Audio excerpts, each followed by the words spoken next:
What's up, guys? How you doing? This is Micah Dobbins, host of the Micah Dobbins Show, and today I'm doing a special segment where we're going to be talking about getting into the box truck business.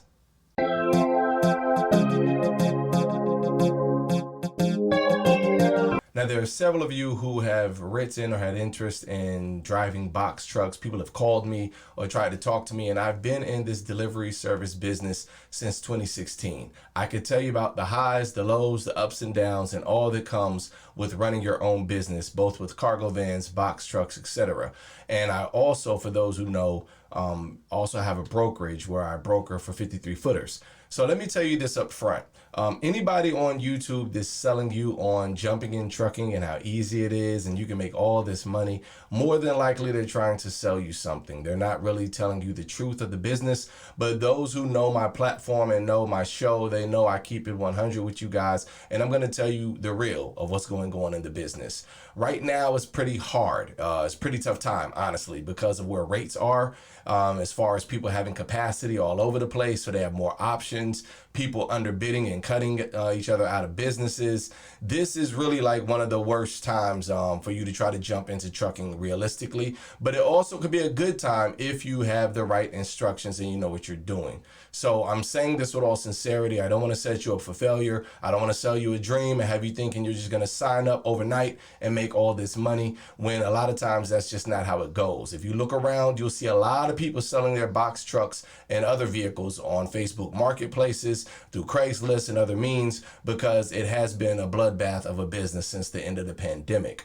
Just one thing I can tell you right now is a freebie. Many have promised you that, oh, if you get a box truck, just sign up, get your authority, get with YouTube. It's not as, get with Amazon. It's not as easy as it used to be, guys, okay? Amazon is now requiring people to have their authority, just like a lot of other brokers and other companies and shippers. So it's no longer get your authority and the next day you're running Amazon. Now you're waiting like 6 months or 3 months, 90 days, whatever the case may be, for your authority. So I just want to caution you that the business is not what it was a couple of years ago. Rates have come down a whole lot. So if you're interested in becoming a box truck owner operator, getting your own business, first you need to research and you need to do some planning.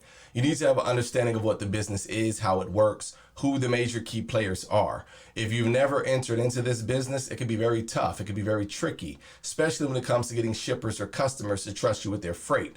If you don't know the lingo, when they talk about white glove treatments or 8125s or bill of ladings or other things, detention, tow new, if you're not familiar with these phrases, people will be able to pick up quickly that you're a novice and you may not be able to get their work, just being honest. So you need somebody with the tools, the experience to help guide you through it, to help you understand the importance of it.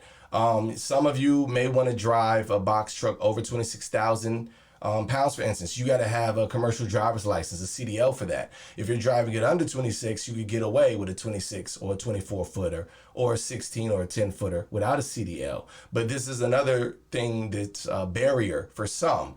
Buying a truck that's over 26,000 gross and you don't have a CDL to drive it. Now you're stuck with a vehicle and you can get in legal trouble.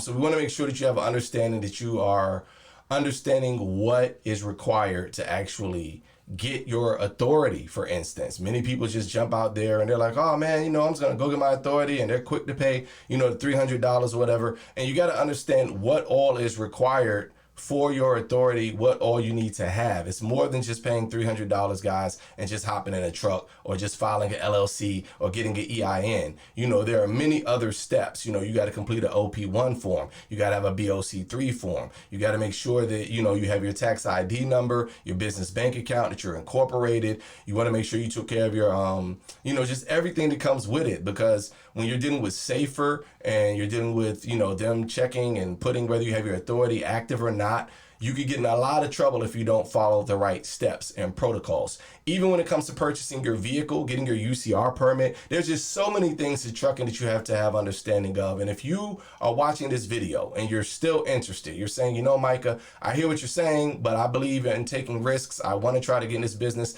Make sure you leave a comment. hit like, subscribe, and if I see that this video is getting the attention that it needs, I'll go ahead and start putting out free information, useful free information that can help you as you start this business, because I have been growing in it. I didn't do as well as I would have liked when I first started, but by and by each time I begin to make more and more, and now headed towards the 6-figure beyond mark, which is really exciting. But I'll be able to kind of share some of my tips even on how to get customers. I've been able to acquire customers and been able to service various industries, from medical shipments to other things. So if you're interested, again, hit like, share, subscribe, let me know, leave a comment, and I'll get back to you and give you some information on it. But the main thing you need to understand is you need to do your research. You need to make sure you planned before you jump into this business. You need to decide if you're going to do local deliveries, if you're going to do long haul, if you're going to do specialized services. Well, you need a TWIC card. All of these are things that are going to come up in this industry. So you need to have a business plan that's solid, and a plan, a call to action that you can follow. And then if you need to, go ahead and get you a CDL that you need to prepare to do so. I could recommend various ways that you could possibly go after your CDL, but you want to make sure that you're able to pass and get that done. Before you do any of that, you need to decide if you're going to purchase or lease a box truck, because even when you go to get insurance, which is going to be one of the hindrances to you getting, your authority, all these things done, there's a sequence of order you have to follow. And I'll give you that if you guys really want the information, but you need to make sure that you have your VIN. If you're going to license, if you're going to lease a truck, if you're going to buy a truck, are you going to go under somebody else's authority and learn the business? Are you going to grow your business after so long, after a year in the business, and then lease your authority? There are so many ways that you can make money. You can work in this business, but you need to have an understanding of how everything works so that you don't get yourself caught up where you're getting fined thousands of dollars because you didn't follow the proper procedures and protocol. You need to make sure that you have your LLC with your Secretary of State.gov. You need to make sure that you have your articles of incorporation. All of this is very important to having a successful business. And then ultimately, you need to market that business. You need to be able to sell it and help others to find out who you are and what your niche is. I will tell you this, go ahead and sign up with freightwaves.com. That's just a freebie I'm giving you where you're able to see the different announcements and different changes in the industry.